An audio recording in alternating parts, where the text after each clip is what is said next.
大家好，我是小丽。我们今天用燕麦片来做一款低糖、低卡，而且不需要揉面的烤面包。准备全麦面粉150克，燕麦片90克，大枣15克左右，黑芝麻25克，2颗鸡蛋。把我们准备好的材料依次的倒入大碗中。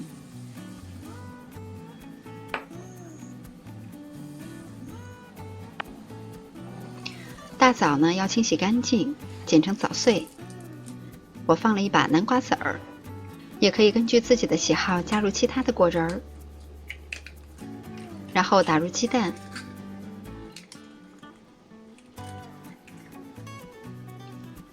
加入5克无铝泡打粉，先用铲子拌匀。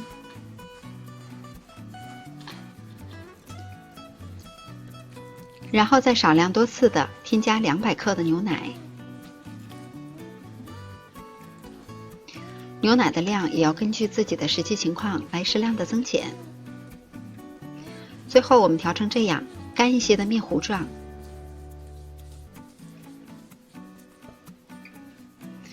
我们事先准备好模具，上面铺一层油纸，这样比较方便脱模。把面糊倒入模具中，用铲子摊平，再把上面抹匀。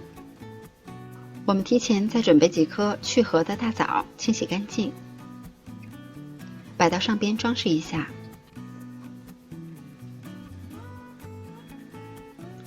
都准备好了以后，静置3到5分钟。烤箱开上下火190度，提前预热，把面包放在下层的位置，烤30分钟。烤着这样，面包明显的鼓起，表面也有一些微焦，就可以出炉了。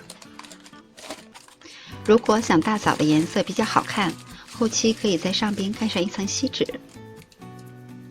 这时候的外皮是非常酥脆的，也蓬松了很多，而且能闻到浓浓的大枣的香味儿。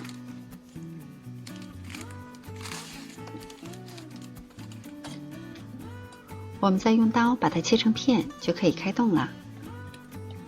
在这里要说一下，做这款面包一定要用即食麦片，这样会比较容易熟。这款面包虽然看起来不咋样，但里边添加了很多的麦片、大枣颗粒和果仁儿，颗粒感是很强的。口感虽然有一些粗糙，但是正因为这样才会越嚼越香。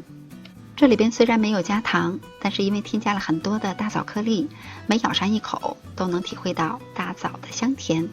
它的饱腹感也是很强的，非常适合想要保持身材的女性朋友，你也试一下吧。明天见。